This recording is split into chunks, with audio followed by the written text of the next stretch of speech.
Come, let us sit and try to relate. Because now, more than ever, we must show discipline, tolerance, and production to build a strong and better nation. I say that is the main foundation. So come, let us work hand in hand to save our land. Come, a nation together. Oh, yeah, yeah.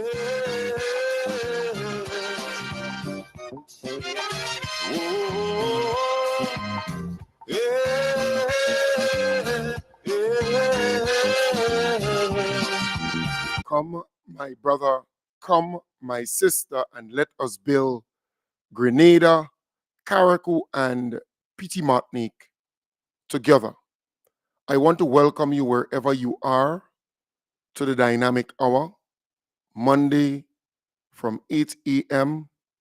to 9 a.m., Tuesday, Wednesday, Thursday, and Friday, the same time. During the nighttime, I host The Hub. I'm a part of that conversation during the night with you from 8 p.m. to 9 p.m. I want to encourage the people viewing me on Facebook and YouTube, please share the live. Sharing is caring. I want to start off by saying our beloved Prime Minister returned from Cuba, and you may know we are celebrating 45 years of a very strong relationship between these two countries, our country, Grenada, and Cuba. That relationship is even stronger now than before. I am talking about post-revolution. I want to say to you that the trip was very successful. He did an interview, it's about 25 minutes long, and I will feature that coming to the end of the program this morning, so you can hear what he had to say and the kind of memorandum of understanding, that he signed and what is in it for Grenada and for Cuba. I want to move on to say that Grenada is blessed to have the most honorable Deacon Mitchell as Prime Minister. He traveled to Greece, where most world leaders will be, trying to lobby for assistance as small islands, in particular, climate change, that kind of thing. Because he understands fully well that if you're not at the table, you therefore would be at a disadvantage. As a small island, we need to be at the table. So yes, we know the NNP and what they will say, because they are accustomed saying stuff. Nothing new.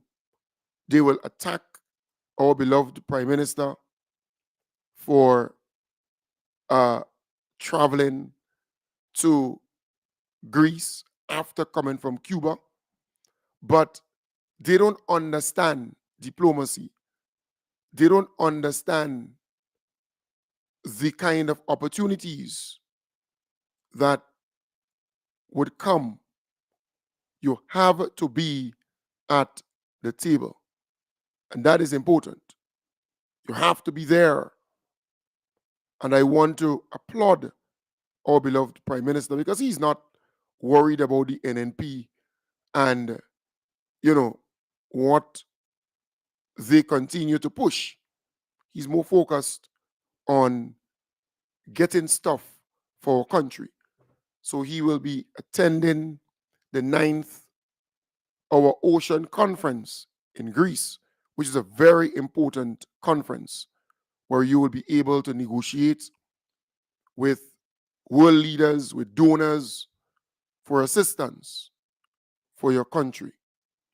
So it's a good move on the part of our beloved Prime Minister. And let the NNP talk. They will talk even if the Prime Minister didn't go. They will talk even if the Prime Minister goes. So let them talk. Let them talk. I want to feature my good friend, the Honorable Tevin Andrews, and our beloved Prime Minister in that piece, because Tevin stated on his campaign platform during the last election that night landing will come for the people of Carriacou and PT Martinique. And our beloved Prime Minister confirmed that on his arrival, on his return, arrival in Grenada, but his return from Cuba. So let me play that for you. We have the Lawrence Airport very soon. And I'm saying very soon because we will be the government come the 23rd. Carriacou and the rest, make no bones about it. There's no doubt in my mind about it, sisters and brothers, that change is here. Change has arrived. Carriacou and Petit Martinique, our airport will have the necessary lights to accommodate night landing. This is our commitment, sisters and brothers, so that planes can land night or day. The implementation of night landing facilities at Carriacou's Lauriston Airport, this soon will be a reality. Prime Minister and Minister for Infrastructure Development and Civil Aviation, Dickon Mitchell, has mandated the Grenada Airports Authority, the GAA, to ensure there are night landing facilities at Carriacou's Lauriston Airport. $250,000 has been budgeted towards the project's completion, projected for year's end. Grenada Airports Authority's Chief Executive Officer, Edgar Stephen, said the Airport Authority can get the work done, noting all the positive economic and other benefits to be derived from night landing. Stephen, who was accompanied by GAA's Director Clifford Campbell and members of the airport's senior management team, said part of the objective is to improve connectivity to Carriacou and increase the frequency of flights to the island. Already, that process has started with the hiring of 3 Grenadian pilots by SVG Air. This will result in a 6-day-per-week service to the island rather than 5. 2 young people will be given the opportunity to be trained as air traffic controllers. Upgrade work will also be done on the terminal building. The input of stakeholders in this whole process is valuable. Therefore, a stakeholders' engagement is planned for next month. A technical team is presently on the island to look at the placement of the obstruction light or air traffic warning lights to facilitate night landing. Yes. So again, night landing coming for the people of Carriacou and PT Martinique. And while we are on that, I posted something on my Facebook page, right? Because I thought it was really a low blow on the part of Sheldon Scott, right? He is the host of Talking Points, I think. You know, he pushes the NNP stuff on his program. And that post he had up, because what they're doing now, he and Jenny Simon, they're using a well-known software to have a very catchy front page or the front of that video, right? So when you look at their video, what you would see is this big headline and all this drama, these big fonts and, this headline, catchy headlines, because they want you to view their video. They want you to click their video. And it's deliberate. It's not by accident. Don't fool yourself. It's not by accident. It is deliberate. So once you go on YouTube and you see their video, there's a great possibility that you would click. It's not that you're interested in their message. It's just that it's catchy and it's strategic, right? They're in opposition. They can do that. It's like clickbait, I think. That is what it's called. Clickbait. So they're baiting you. They want you to click on their video on Facebook and YouTube. So he had this caption, he had this headline as part of his recent video. And I thought it was rather unfortunate because,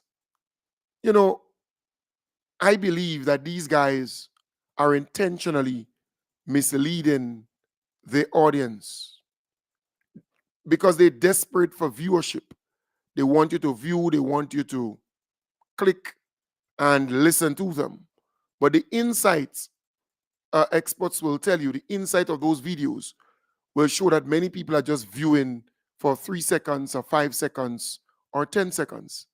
And then they tune out, right? Because they're not interested in the message that is coming from that particular camp. So while they would achieve that goal of getting a certain amount of people to view because it's clickbait, you go on YouTube, you go on Facebook, you see that, then you click it. When you click, you realize the nonsense that they're talking, then you move out. It's not like, people are really serious about their message. So I saw they post, that video that they put up. So that's the cover, right? As a caption of the video. Monday Madness, right? That's the name. I mean, these guys are so dangerous that if it was up to me, they would be in serious problems because this is a government minister, right? And Sheldon Scott knows that the ministers of government, the majority of them, they did a tour of the Monge Hospital facility. They did a tour of that facility, right? And they listened in to the concerns and with a whole mission of improving the facility. So Tevin was there, the Honorable Tevin Andrews, the Honorable Andy Williams, acting Prime Minister, the Honorable Claudette Joseph, the Honorable Joseph, the Honorable Dennis Cornwall, the Honorable Ron Redhead, the whole works, the Honorable Delma Thomas, the Honorable Gloria Thomas, they were there at that facility. But he picked out Tevin and he then put a caption, Monday Madness, Tevin Andrews taken to Monge. No joke for real. It is sad because this guy is intentionally doing these things to get viewership, but also to send the wrong message out there. And that's dangerous because there's a certain level of, there's a certain stigma associated with the Monge Hospital facility. So the minute time a person sees on YouTube or Facebook that kind of stuff, then they click. Because to them, it speaks to some madness or it speaks to somebody, So that is what they're doing, which is extremely, extremely sad. And nearly all of them doing the same thing. I don't know what they're hoping to achieve. So if you look at the captions for Jenny's program, for Sheldon Scott's program, for some of Real FM's program, it's pretty much a similar pattern. And I think they're using Canva. It's a software that anybody could use, right? And do all these captions and so on with the hope of getting people to view these videos. And in other words, the content of the video will not get people to do so, right? Like me, I am not doing that. When you click on the video, what you see Kem Jones, and then I speak. And if you're interested in the content, then you remain. So like for now, we have 618 people viewing via Facebook and YouTube, and that will be consistent until the end of the program. So now it went up to 632 people, right? But that's consistent. So the people who are listening to me, they remain and they listen, they take in the program, right? But I am saying I am not doing these things where I put stuff out there, and if you listen to the actual program that this guy did, there was nothing regarding that in terms of substance and, having gone to or visited or taken to Mongi and so on, and, that kind of thing. Nothing of that sort. It's just amazing what they are trying, what they are doing, but they lose credibility over time. Because a person who is reasonable in their thinking, who is logical, they click on that thinking that something dramatic, something happened, right? And they realize that's not the case, then they will not be interested in it, period. Again, they don't want to hear that program. They lose credibility. And that is why I still maintain dominance in talk radio in Grenada and podcasting. I am still the dominant force in that, because the information that I disseminate on my programs, the people's programs, they're credible. They're credible, they're factual. And that is very important when you're disseminating information. People have to have confidence in the information that you put out there. So while you want viewership, you want to woo people to click your video and view or listen, when they get deeper into it, they realize what you actually put on your caption as headline, it is not actually what is in the content of your program. And they're seeking to mislead the viewers and listeners, in my belief, by putting up all these things. And I don't know what they're hoping to achieve, because the NNP has lost the diaspora support. New York, Boston, New Jersey, California, Miami, Canada, throughout the UK, throughout Trinidad, throughout, they have lost the diaspora support. And they're fighting to keep their supporters here in Grenada, Carriacou, and Petit Martinique. Nothing big, nothing exciting is happening for the NNP. Nothing of that sort. So, look, I thought I would share that. It's on Facebook. I put it up there to say that's a low blow, but I am not surprised. I expected that from these people. They chose Tevin Andrews because he's doing well. He continues to perform extremely well, exemplary, in my view, in many, many, many different areas. And they're jealous. You listen to their programs, you realize that they are jealous of the most honorable Deacon Mitchell, or beloved Prime Minister, and his ministers of government. There's a high level of jealousy coming from them. But at the end of the day, I think Grenadians are sensible enough to decipher, to conclude that this government is progressive, this government is transformative, This government is all about caring for the people, developing people, communities, and the whole country, step by step. And things are happening for people. So they're fighting up in the mud, thinking that by doing these things, they're going to get people to join them. It's not happening. It's not happening. But I thought I should expose them because that's what they're doing. They're accustomed to doing these things because they want viewership, they want numbers, and they're desperate. But boy, Grenadians are wiser.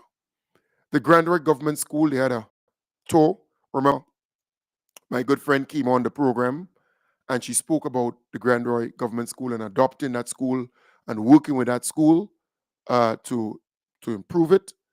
And they plan a tour of the Morris Bishop International Airport, the aviation system, and so on. Let me just play a piece for you. Students from the Grand Roy Government School embarked on an enlightenment journey on Friday as they explored various departments at the Morris Bishop International Airport. This excursion was a pivotal component of the school's Gear Up initiative, designed to furnish students with the essential tools for aiming high and achieving success. This initiative stems from a broader project initiated by Office of Diaspora Affairs, which aims to adopt a school in Grenada. Notably, Grenadian-born engineer and aerospace professional Shonda Kado seized the opportunity to give back to her alma mater, the Grand Roy Government School. Her intention is to ignite a spark within the students, encouraging them to push the boundaries of the academic pursuits and consider non-traditional career pathways. It's how do we ensure that they are, and I use this all the time, confident. They feel they're fearless. They ask questions. They challenge. And they're able to be critical thinkers. That's what we need. And it really is simple. How do we just expose them to things that is right here? How do we expose them to careers that are right in country? Principal of the school, Mr. Jenna James, said he's hopeful that the exposure will encourage the students to consider careers in aviation. The idea here is to plant a seed, to encourage our students to look beyond the traditional careers that they are familiar with. Normally, when we have career activities at the school, the usual common traditional areas are the ones that you see coming up frequently: nurse, doctor, police, fireman, and so on. So the idea behind this is to get them to see beyond those traditional careers. And so the aviation industry is one area that she is hoping to plant a seed and to inspire a generation of young people to consider this particular industry as something that they can see as viable and create careers in it. Ms. Kado highlighted some of the activities held so far and what will be done. We had a formal initial launch on I would say March 4th. So it's there's been a lot of planning and preparation for the last 4 months. The first initiative that we actually had was around exposure to creative industries.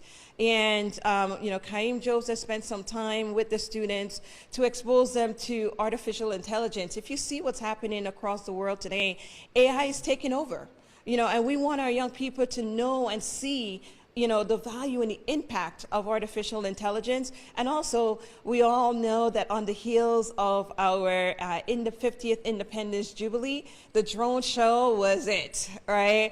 Everyone was excited, young people, old, young, old, whatever. We felt there was an element of a sense of pride. And I know the young people were excited, like, how did they do that? So we wanted to give them, I would say, a view or a little a lens through here's how it was done, right? So we had that as the first initiative, and this one is in aviation. Great opportunities here, like I said, and then we're gonna tip off with aerospace. Right. So thank you very much, there, Shonda. Again, big up your whole self and the team. You're doing a fantastic job, and we hope that more and more Grenadians can adopt a school and or adopt a home for the age or for the children and do something there too. I know of so many people who are doing things for Grenada. One name comes to mind, Yvette Alexander. Big things in store for St. David, Yvette is a Grenadian who believes in her country. There's another godly lady who reached out to me from the UK who I just can't remember her name right now. She wants to do something here too, with in a particular area. I'm not going to mention that right now. I know of Natasha Bowler and Shoma Maguire. They're doing good things. I know of so many other people. My good friend Greens, Eric Benjamin, that's Shonda's dad in Canada. Same Shonda, we just heard there, Greens Auto. He's doing good things too. And there are so many other people who are doing good work in Grenada, right? Uh, Christabel and her sister and the team. There are so many people who are giving back to their communities, giving back to Grenada in many different ways. Heron Lewis, there are so many people who are helping their homeland. And I want to commend them, I want to applaud them, and I want to encourage them to do more in any way that you can to improve Grenada, Carriacou, and PT Martinique. All right? Thumbs up. Kudos there. So at this point, I want to feature our beloved Prime Minister. He was interviewed in Cuba, Havana, Cuba. So I want to do that at this point in time to give you a little piece of that.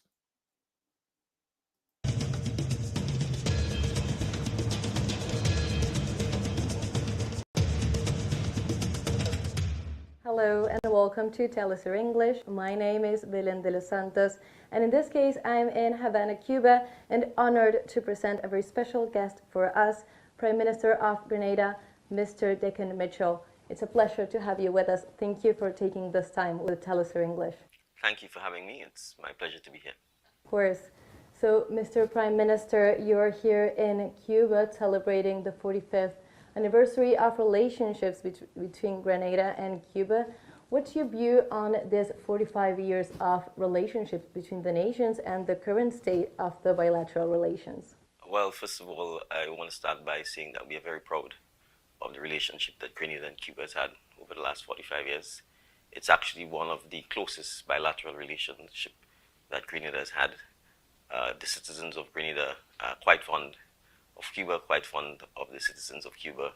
And similarly, we know that Grenada holds a special place in the hearts and minds for Cuban friends. So we are honored to be here to mark this great occasion. We look forward to the strengthening of the relationship. And we have excellent relations at this time, and we certainly expect it to remain that way. Of course. Are there any ongoing projects that you're fostering and working on, taking advantage of this visit that you are having here in Cuba today? Yes, there are several of them. In fact, we anticipate signing 4 to 5 memorandum of understanding with the Cuban government later on this afternoon as part of marking our 45th anniversary of bilateral relations. They range from education to infrastructure to tourism and the creative economy. So we certainly are looking forward to or commemorating the event later this afternoon. But of particular significance, Cuba has proven to be immeasurably helpful to Grenada, particularly in the areas of education and healthcare, something that I think we all know Cuba is known for in terms of its generosity to not just Grenada and the Caribbean, but to the world. So we've benefited a lot. We've got Cuban missions in Grenada, both in healthcare and in education. Later on today, I meet with several Grenadian students who are studying in Cuba on the scholarships provided by the Cuban government.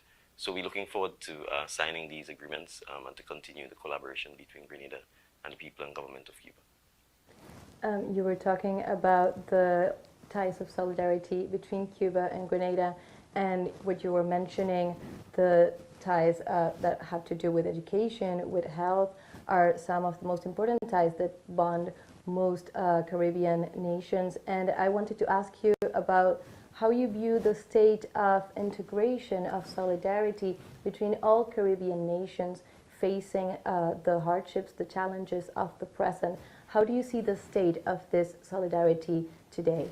I think the solidarity is very good. We are having some challenges, obviously, in the region. We've got the situation in Haiti. We've got the controversy between Guyana and Venezuela. But we recognize that it's our solidarity that will allow us to find common solutions to these challenges. So more than ever, I think within CARICOM, between Cuba and CARICOM, the wider region, we recognize that we need to reinforce multilateralism. We need to reinforce diplomatic conversations with each other. We need to reinforce our solidarity because the challenges we face, many instances, are not of our own doing. They're external to us, whether it's wars, economic shocks, the climate issues that we all face, the climate crisis issues. So we do recognize that we have to, in fact, remain more united. We need to remain closer with each other to foster solidarity, to make sure we can find common solutions to the challenges that we face, which is part of the reason why I'm here in Cuba. So I was about to ask, you were talking about the need to foster these ties of solidarities. So which type of actions do you think, in your opinion, are the most important to ensure that this happens? Are they the bilateral visits, the signing of projects of collaboration? What can we think that governments should do or could do in these years to foster this integration?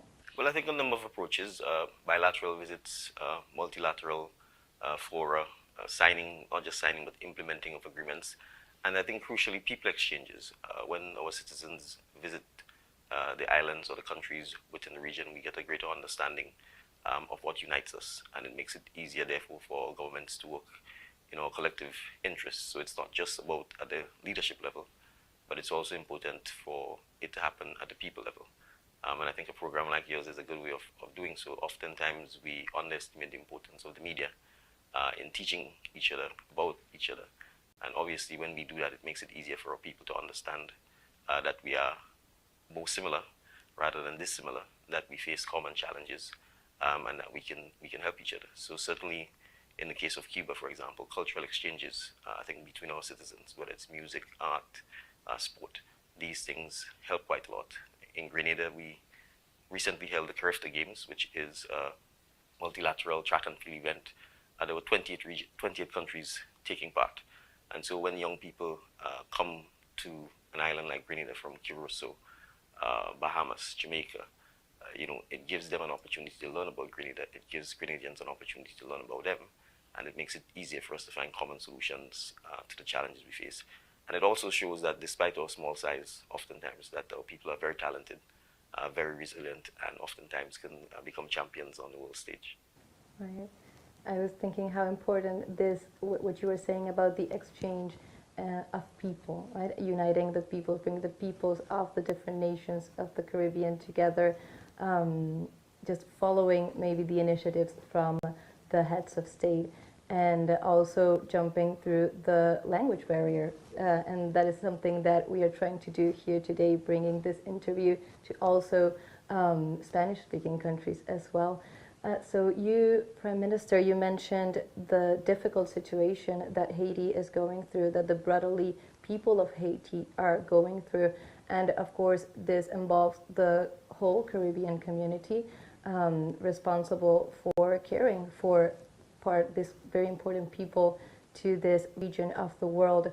What is your opinion on the situation, the current situation there, and the role that other Caribbean nations could take in really aiding and meeting the needs of the Haitians right now?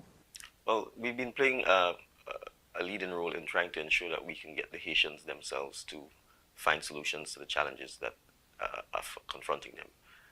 CARICOM has spent an enormous amount of time at the leadership level engaging with all sectors of Haitian society on this issue, from the churches, the NGOs, the business community, the formal politicians, Prime Minister Henry, to ensure that we encourage them to in fact take ownership of this situation. We are acutely aware of the history of intervention in Haitian society and in Haitian politics, and so we are very, very mindful that it is not for any external actors to impose any solutions on the Haitian people.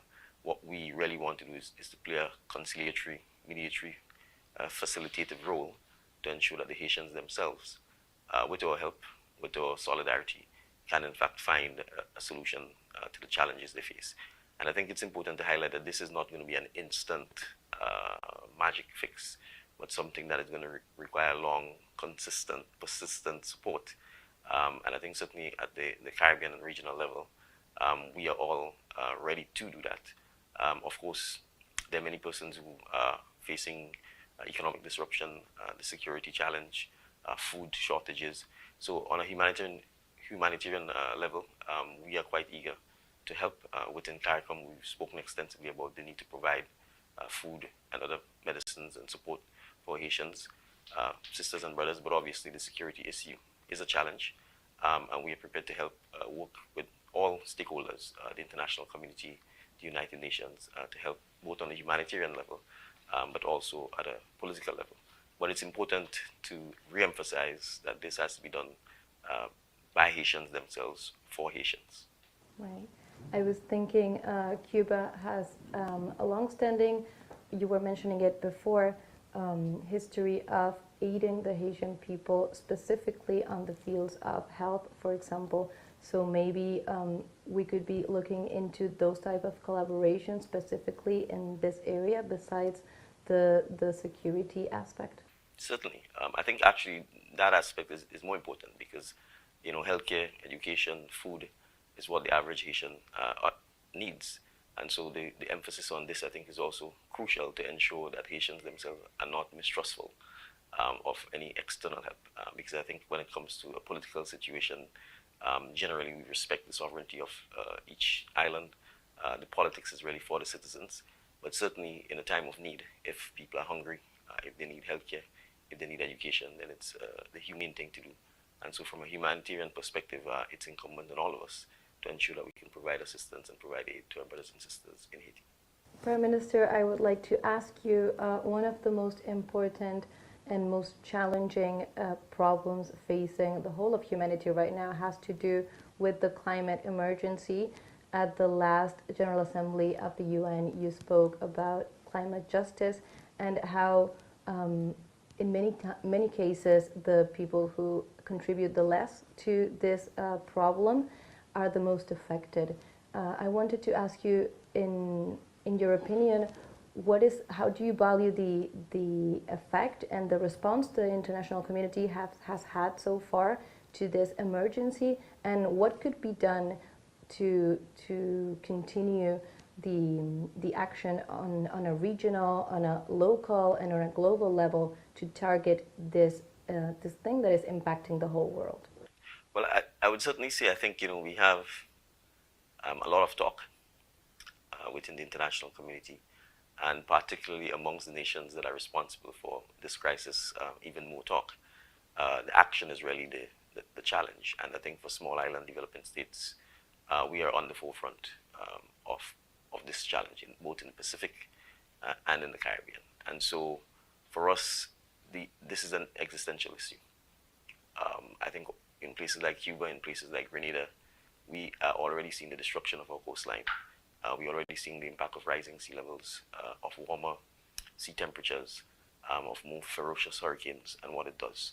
So this is a situation that, you know, you don't have to prove the loss. I mean, when we get the type of hurricanes that we get, the destruction is self-evident. Oftentimes you can't even quantify the loss and damage that we suffer. So when we talk about climate justice, this is a situation where the damage is in many cases monstrous. It sets our countries back, oftentimes by the decades, because we are made to borrow, oftentimes to rebuild, and we are borrowing on non-favorable terms in many instances. So the need to ensure that those who have in fact created the situation, as a matter of justice, compensate those who suffer and ameliorate the impact on us is something that is absolutely critical. And although it is a long and difficult fight, it is a fight for our very existence. So it is something that we are duty-bound to do. We certainly need to work closer. I think those of us who are impacted by this issue, it's now a global issue, and I think the developed world is finally starting to pay attention to the fact that they too are not immune from the ravages of climate change. The problem is they are richer, far richer, and so they are able to cope and recover much faster than island states are able to. So it's absolutely vital that, in fact, the financing arrangements of the world are amended to reflect the reality that small island states face. So in Antigua, in May, Antigua will be hosting the Small Island Developing States, or SIDS, conference. We certainly look forward to championing, again, the need for climate financing for small developing island states to confront not just issues of mitigation, adaptation, but crucially actual compensation for the sort of loss and damage that we've faced and that our people continue to face. So it is going to be a difficult road ahead, we have no doubt about that. But I think we certainly believe the cause is just. We certainly believe that if we collaborate and work closely, particularly amongst the nations of the South, that we will get the justice that we're seeking, no matter how long it takes. As you were mentioning, last year here in Havana as well, the Global South came together at the G77 and China Summit, and this was one of the most important topics that most heads of state coincided in the need to have a joint front demanding, for example, concrete action regarding financing, so that it's not all left to talk at big summits that also include northern countries. So have there been any progress, and are there talks in motion regarding these claims? Well, I mean, the progress has not been certainly at the pace we want, but I think there's some basic things that we are seeing incremental movement on. So, for example, in most of the debt instruments that developing states now treat with, you would see that there are what we call suspension clauses in terms of repayment of the debt if an island is struck by a natural disaster, for example. So in Grenada's case, we do not borrow unless our instruments have that clause that says if we're hit by a hurricane, for instance, that we can suspend the debt payments and use the funds to rebuild. And that's basically fundamental to our fiscal policy. In fact, we will not accept funds from anyone who's not prepared to have such a clause in. That's just one example. It's small, but it's significant because the reality is if you have to keep financing debt while you have to rebuild from a natural disaster, that's very, very difficult to do. We have been championing the use of the multinational index as a means of determining, rather than, in a sense, GNP per capita or GDP per capita as the sole basis for determining whether or not countries can borrow on concessional rates. Many of our islands are punished because we've made small incremental improvements in the standard of living of our people. And so we go from quote unquote less developed to more developed. And then you find that the terms that you can access financing on then becomes in many cases very unfavorable, or you actually don't have access to any concessionary financing. And again, that is, in our view, quite unfair. It doesn't take into consideration or realities. And you are essentially punishing a country because its people have made the effort to try and improve their standard of living. So again, going away from a one-dimensional GNP per capita or GDP per capita to a multi-dimensional index, we think is crucial. Within the region, we are supporting the Bridgetown initiative led by Prime Minister Mia Mottley of Barbados, which is seeking to have reform of the international financing system. The Bretton Woods institutions, the IMF, the World Bank, these things were conceived many, many decades ago, coming out of the European wars, which were styled world wars. And we certainly feel the need for reform is self-evident. The world has changed dramatically. There are countries who, when we look at population size, when we look at GDP, their contribution to the world, who don't have a seat at the table. And many of those countries, almost all of them, are in the South. And it's absolutely critical to make sure that these institutions are reformed to reflect the reality of our times and the crucial issues that we need to address. So these are just some of the initiatives that we're working on. The final one, the need to really fund the loss and damage fund, to actually put the money there and to make it accessible to the developing states, particularly the island states that depends on it, is absolutely crucial.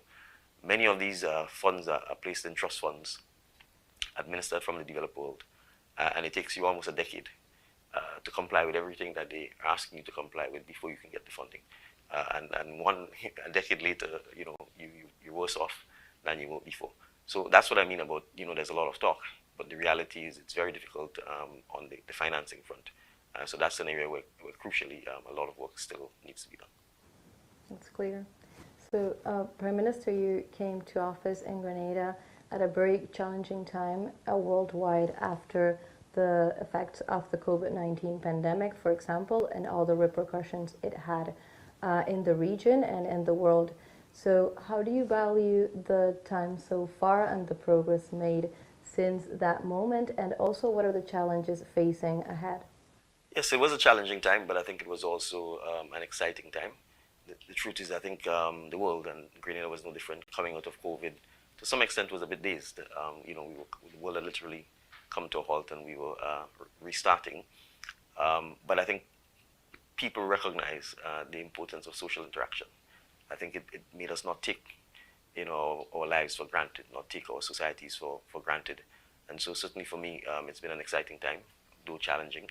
The citizens of Grenada, I think, have been very supportive, especially with having a new and inexperienced politician take the helm. I want to certainly say that my team has been very supportive. And we've done a lot of the things that we said we would do. And I think that was important because you have to build trust.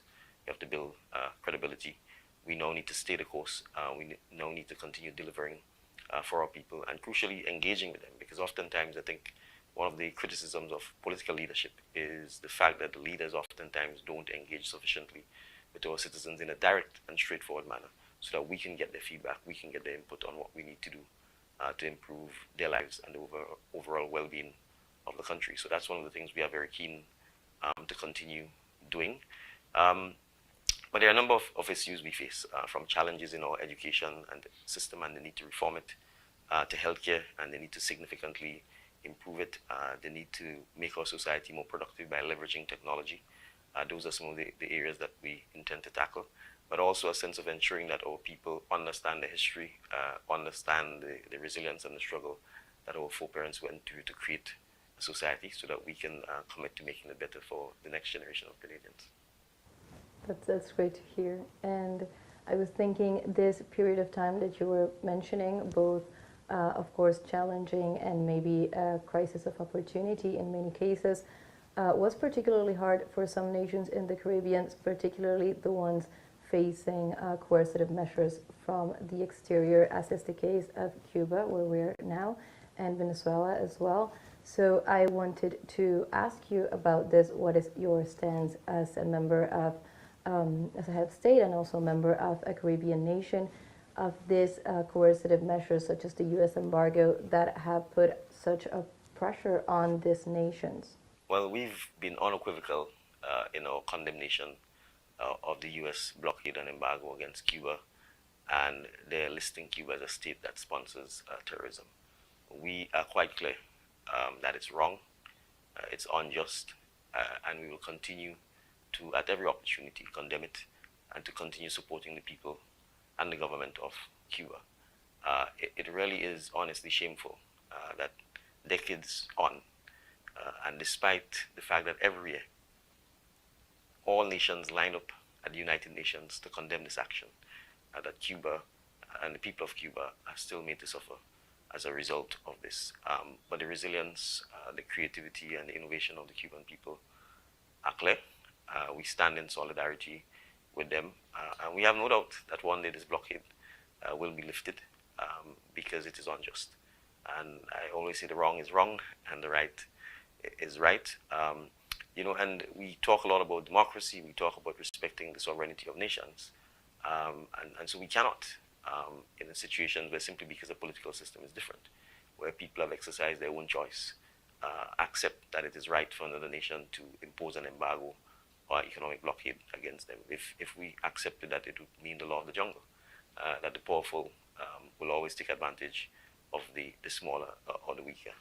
But I think Cuba has shown its resistance. CARICOM and Grenada stands in complete solidarity with the government and people of Cuba on this issue. And we'll continue advocating and speaking to American friends and reminding them and encouraging them to lift the blockade and to remove Cuba from the list of countries that sponsor state tourism. Excellent. And Prime Minister, finally, I wanted to ask about the coming years and just your hopes and vision for the future and the region. Well, I would certainly say it will help us in the region if more of us became bilingual. That includes me, because it will certainly overcome the barrier issue and I think move our people even closer together. So I think that's one of the things for Grenada, an English-speaking country, we are keen to work on making sure that more of our citizens become bilingual, particularly in Spanish, since the majority of our neighbors, including Cuba, is a Spanish-speaking country. So that's on a people level one of the things we're keen to do. We certainly want to have more cultural, sporting, creative exchanges amongst our people. We need to dramatically improve the transportation system within the region so that our citizens can get to each other a lot cheaper and a lot more effectively and efficiently. So that's one of the things that I think within the region we need to spend a lot more time looking at. And then we want to, obviously on the economic front, continue working closer with each other to make sure that we can benefit from trade, from economic growth and development and opportunities that are there. I think too often we look to the north rather than across, and so that's one of the things that I think it's vitally important. And part of my trip here, in fact, is to look at how we can have closer cooperation on the economic front between Grenada and Cuba. Yes, we've done a lot in healthcare and education, but I think there's also a lot we can do in terms of economic trade and development, and those are some of the issues we certainly will be exploring as well. So thank you. Thank you, Prime Minister, for your time with us. It's really been an honor for us in Telesur and Telesur English to have you with us in this very good conversation. Thank you very much. You're welcome. So, that was a very good interview there with the most honorable Deacon Mitchell, our beloved Prime Minister, and this particular hostess, interviewer. She did a fantastic job in interviewing our beloved Prime Minister. So, folks, you heard it there. And again, I want to remind you that this program is paid for by you, the viewers, by you, the listeners. So while you're at it, you love the fact that I'm able to bring this to you, do the program in the morning and do the program in the night. I depend on you to give financially, to keep it on air, to keep it afloat, to pay the bills, to meet the commitments, because we do not do ads for businesses and so on, right? Because whoever pays the piper calls the tune. We don't do that. We don't do ads or promote, businesses or any event that is kind of connected to some business place. So I'm encouraging you to give to this program to keep it going. And also remember my 10th year in radio and podcasting. That's coming up on the 15th of May. But the celebration, the event, is on the 31st of May, Friday, the 31st of May, at the Trade Center, starting from 4 p.m. until 10 p.m. Local foods on sale and drinks. To come to the event, it's only 50 EC. For a ticket to come to the event, only 50 EC for a ticket to come to the event on that very day. If you're unable to come, to be there, buy a couple tickets, all right? Buy a couple tickets as a form of appreciation for my 10 years of service to you. So again, it's 50 EC. If you want a couple tickets, you can send me a WhatsApp message like a number of people have done. My WhatsApp number is the same number on the live program. That's scrolling. That's on the live program. That's my WhatsApp number. And my straight number, you can call me via that number. And you can WhatsApp me via that number, 415-4817. But of course, if you're overseas, you have to put 1473, then 415-4817. 415-4817. All right?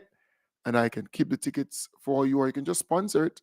All right, your name, if you want your name to be written as a sponsor or a person who give towards this cause, you can just indicate so. If you want to remain anonymous, no problem, as some people have indicated. So again, it's my 10th anniversary, and I look forward to your support. All right, and if you can't make it, as I said, buy a couple tickets as a form of appreciation. So, folks, have a wonderful day. Take good care and bye for now.